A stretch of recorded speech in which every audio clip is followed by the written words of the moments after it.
Update అయింది.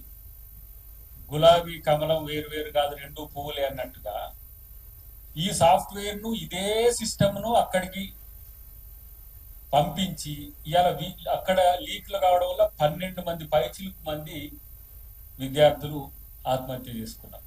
అక్కడ వాళ్ళకు కూడా పట్టింపు లేదు. ఇక్కడ వీళ్ళకు కూడా ఇంతకుముందు వెంకట్ గారు చెప్పినట్టు అనామిక రీకౌంటింగ్ అప్లై చేసుకున్న తర్వాత ఆమెకు 48 మార్కులు వచ్చినాయి. అప్పటికే ఆమె చనిపోయింది. అప్పుడు 27 మంది చనిపోయింది ఇంటర్మీడియట్ అప్పుడు. ఇప్పుడు 12 మంది పైచిలకు. మొన్న జరిగిన సంఘటనలో 100 మంది పైచిలకు ఐసీయూలో ఉన్నారు. వేల మంది విద్యార్థులు ఇప్పుడు హాస్పిటాలిటీ కోసం రామ్ మనోహర్ లోహియానా, ఎయిమ్స్, అక్కడ ఉన్న గవర్నమెంట్ హాస్పిటల్స్ అన్నింటిలో కూడా వైద్యం కొరకు తిరుగుతున్నారు. ఆ రోజు ఈ ప్రభుత్వము బిఆర్ఎస్ ప్రభుత్వం ఆ రోజు ఎట్లా వ్యవహరించిందో ఇప్పుడు బీజేపీ ప్రభుత్వం కూడా అట్నే వ్యవహరిస్తున్నది. ధర్నా చేసిన వాళ్ళు తప్పన్నట్టు, ధర్నా అసలు చేయడమే తప్పు, పైగా రాహుల్ గాంధీ గారు ప్రధానమంత్రి గారు ఇంటి ముందు పోవడమే తప్పు అన్నట్టుగా మాట్లాడుతున్న మీరు ఈ రోజు జరిగిన సంఘటన కనీసం సిగ్గుపడట్లేదు. ఈయన దాని డైరెక్షన్ ఈయనకు వచ్చినట్టు, అదేదో పరంపర కోక్రోచ్ పార్టీకి ఈయన పునాది అయినట్టు మీకెక్కడి నైతిక హక్కు? 27 మంది విద్యార్థులను మీ యొక్క ఇన్ఎఫిషియన్స్ తో చంపిన మీరు ఏమనాలి? మిమ్మల్ని ఒక హంతకులు. సేమ్ బీజేపీ ప్రభుత్వం అదే చేస్తున్నది.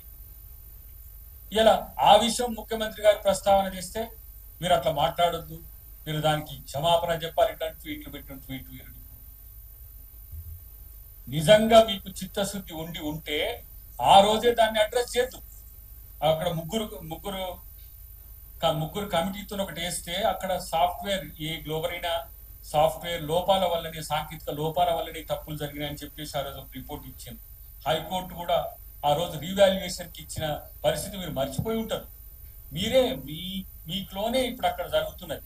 ఆ ధర్మేంద్ర ప్రధాన్ కూడా నీలాగానే గిట్టని కొట్లాడినట్టు ఇంతకు ముందు అక్కడ ఏది విద్యార్థులను వేసుకొని సెంటిమెంట్ రగిల్చి అక్కడ లోకల్ గా ప్రభుత్వానికి రావడానికి కారణమయ్యడానికి ఇట్లాంటి ఈ దొంగ దీక్షలు లాంటివి చేసిందట. నేనేమంటున్నంటే ఇప్పుడు దీంట్లో బీజేపీ ప్రభుత్వాన్ని మీరు విమర్శిస్తున్నారా, కాంగ్రెస్ కార్యాచరణను మీరు సమర్థిస్తున్నారు? నిన్న పిసిసిలన్నీ దేశం మొత్తాన పిసిసిలంతా అక్రమ అరెస్టులను, ముఖ్యంగా రాహుల్ గాంధీ గారు ఎల్ఓపిని ప్రధాన ప్రతిపక్ష నాయకుడిని ఆ విధంగా అరెస్ట్ చేయడాన్ని అన్ని రాష్ట్రాల్లో వివిధ పార్టీలన్నీ కూడా ఖండించినాయి. మాలాంటి పిసిసిలన్నీ కూడా ధర్నా దిగినాయి.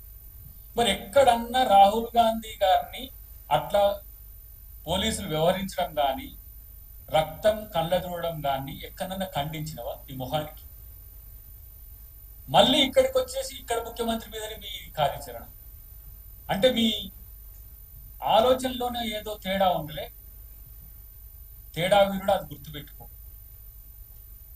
మీరు బీజేపీకి వ్యతిరేకంగా పోరాడడం కాదు, రాష్ట్రంలో ఇక్కడ విద్యార్థులను ఆ విధంగా ఏదో అక్కడ జరిగినట్టుగా చేయడానికి ఒక ప్రొవోక్ చేయడానికి, రెచ్చగొట్టడానికి చేస్తున్న ఎత్తుకడానికి కాదు. ఈయన ఒకటే స్పందించి నిన్న మొన్న చూస్తా ఉన్నా. ఆ రోజు ఎటుపోయినావు? ఆ రోజు మున్సిపల్ శాఖ మంత్రిగా ఉంటివి, ఆ రోజు ఐటీ శాఖ మంత్రిగా ఉంటివి. నువ్వు నీ కంట్రోల్లోనే ఐటీ సాఫ్ట్వేర్ డెవలప్ అయ్యాయి. చచ్చిపోతే ఒక్కరోజైనా వచ్చి ఆ చనిపోయిన వాళ్ళ పాడెకాడ ఒక పువ్వు పెట్టిన బతుకా మీరు? మళ్ళా ఇప్పుడు రెచ్చగొడుతున్నా వాళ్ళు కూడా ఉన్నారా? మొన్న ఎవరు మన ఈ ఓనర్లు మొన్ననే ప్రదీప్ కన్స్ట్రక్షన్స్, అది జడ్వాడ ఫామ్ హౌస్, వాళ్ళు మీ ఫ్రెండ్సే. ఇక ఏది అక్రమ కట్టడాలు కానీ ఇప్పుడు ఈ అక్రమ సాఫ్ట్వేర్ తో చేసిన వాళ్ళంతా కూడా మీ ఫ్రెండ్స్. రాజులు ఈయన యువరాజు అంట కదా. సో ఈ యువరాజుకు రాజులే దండుగా ఉన్న పరిస్థితుల్లో స్టూడెంట్స్ ను మోసం చేయాలని చూసి, లేకపోతే ఇదేదో బాగుంది ఎల్బీ నగర్ లో మీటింగ్ పెట్టినాం మంచిగా, అదేదో అక్కడ అందరు బిఆర్ఎస్ నాయకులతో మేము ఏదో తిట్టిపిచ్చినాం అట్లనే ఇట్లా అనుకునే పరిస్థితి వస్తే రేపటి రోజున అదే ఎవరైతే ఉద్యోగాలు పొందిన వాళ్ళు ఉంటారో వాళ్ళు కూడా ఆలోచిస్తున్నారు, ఈయన వల్ల మాకు జాబ్ రాకపోగా మా ఏజ్ బార్ అయిపోయి ఇలా మా చాలా అధోగతి పాలైన పరిస్థితుల్లో కేసీఆర్ కు వ్యతిరేకంగా మీటింగ్లు పెట్టడానికి వాళ్ళు సిద్ధం అవుతున్నారు. మీరు పరీక్షలు నిర్వహించరు, ఉద్యోగాలు ఇవ్వరు, ఉద్యోగాలు ఇచ్చిన ప్రభుత్వం మీద విషం చిమ్మే ప్రయత్నం చేస్తారు. సేమ్ అటనే రైతుల విషయంలో కూడా రైతులకు మీరు ఏమి చేయరు, రైతు రుణమాఫీ చేయరు, ఏమి చేయరు, రైతులను రెచ్చగొట్టే పని.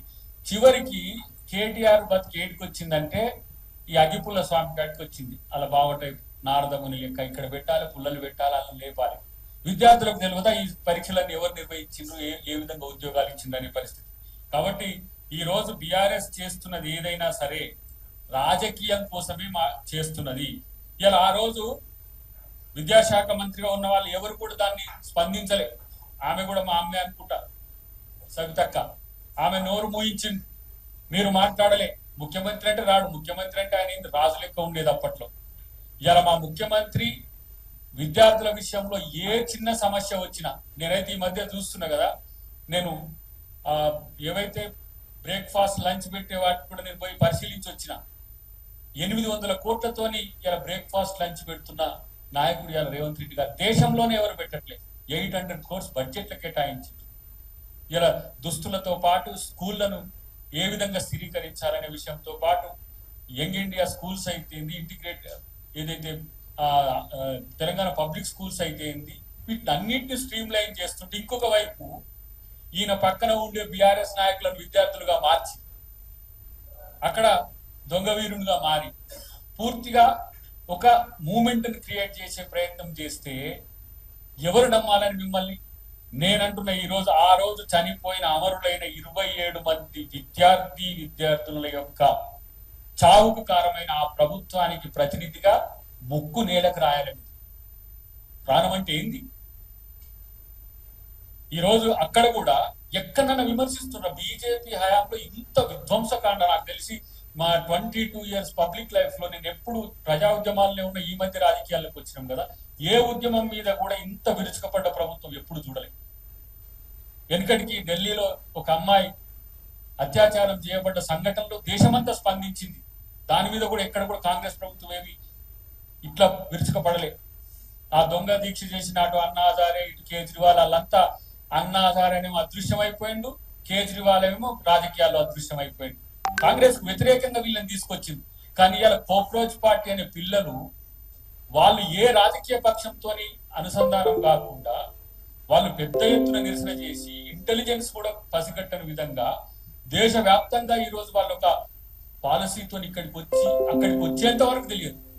చిన్న చిన్న పిల్లల మీద 16, 17, 18 ఏళ్ళు ఉన్న చిన్న పిల్లల మీద, అమ్మాయిల మీదనైతే మర్మాంగాల మీద దాడి చేయడమే కాకుండా మగ పోలీసులు వాళ్ళ పట్ల ప్రవర్తించిన తీరు సోషల్ మీడియాలో ఇప్పుడు దేశం కాదు ప్రపంచం మొత్తం వస్తున్నది. అటు ఆ మోడీకి సిగ్గు లేకపోయా. తన పిల్లలు ఉంటే తెలుస్తుండే, తన పిల్లలు చదువుకుంటే తెలుస్తుండే, తన పిల్లలు ఉద్యోగాలు పొందేటప్పుడు పడే బాధ ఏందని తెలుస్తుండే.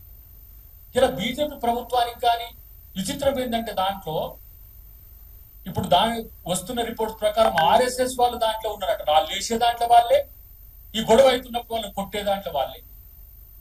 కట్టెలు కత్తులు ఇష్టం వచ్చినట్టు అమ్మాయిలు ఏడుస్తుంటే, అబ్బాయి తల్లిదండ్రులు వాళ్ళని తీసుకొచ్చిన తల్లిదండ్రులు కూడా పిల్లలతో పాల్గొన్న సంఘటన ఈ దేశ చరిత్రలో మోదీ గారి హయాంలో జరిగింది. అది ఎందుకు?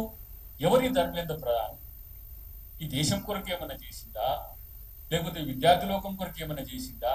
ఆఫ్టర్ ఆల్ ఒక మంత్రికి రాజీనామా కొరకు వాంగ్చుక్ అంటే ఆయన చావును కూడా మీరు పోని అంటే సుప్రీంకోర్టు ఇన్వాల్వ్ అయ్యి కదా ఆయనకు వైద్యం అందించాలన్నది. కాబట్టి బీజేపీని అనలేక బీఆర్ఎస్ పార్టీ తడబడుతున్న తీరు గాని, ఇక్కడ కేటీఆర్ వ్యవహరిస్తున్న తీరు గాని, ఇక్కడ కాంగ్రెస్ ప్రభుత్వానికి వ్యతిరేకం చేయాలని నీకు నిజంగా ఆ సంఘటన పట్ల కన్సోల్ ఉంటే కనీసం ఖండించు. రాహుల్ గాంధీ గారిని మీరేం మెచ్చుకోనక్కర్లే, కానీ ఆ సంఘటనను ఖండించని బీఆర్ఎస్ పార్టీ విద్యార్థుల పట్ల, నిరుద్యోగుల పట్ల, చావుల పట్ల వీళ్ళకి ఎంత కన్విక్షన్ ఉందని చెప్పి నటించే ప్రయత్నం ఎందుకు చేస్తున్నారు? ఇది కదా రాజకీయం. కాబట్టి కేటీఆర్ ను తిడితేనేమో తిట్టిండని చెప్తా ఉన్నారు, తిట్టకపోతేనేమో వినే పరిస్థితి లేదు. కాబట్టి ఇవాళ ఎలాంటి పరిస్థితి దాపురించిందంటే ఒక తరీకాతోని మాట్లాడే నాయకత్వం బీఆర్ఎస్ లేకపోవడం, ఆ ట్రోల్స్ కొరకు, ఆ ట్రోల్స్ టీవీల కొరకు, ఆ ట్రోల్స్ చేసే ఆ సంస్థల కొరకు ఇలా నాయకుడిగా మారి ప్రతిపక్ష నాయకుడు లేకపోయా. వీళ్ళకేమో హోదా లేకపోయా, దానికి స్పందించాలంటేనేమో మా వ్యవస్థ వాళ్ళ పట్ల స్పందించడానికి మీరు చిట్ చాట్ లో ఉన్నారు కదా, ఎంత ఎంత చెప్పిండో మీకు తెలుసు కదా. గ్లోబరీనా గురించి చెప్పిండు, అదంతా చెప్పిండు, అసలు ప్రతిపక్ష నాయకత్వానికి గురించి కూడా చెప్పిండు. కాబట్టి కొంచెం బాధ్యతగా రాజ్యాంగబద్ధ హోదాల్లో ఉన్న మీరు బాధ్యతగా వ్యవహరించకుండా యువతను ఏదో రెచ్చగొట్టే ధోరణి కనుక చేస్తే వాళ్ళే తిరగబడి మీ మీద దాడులు చేసే స్థితి ఉంటుందని చెప్పి తెలియజేస్తుంది.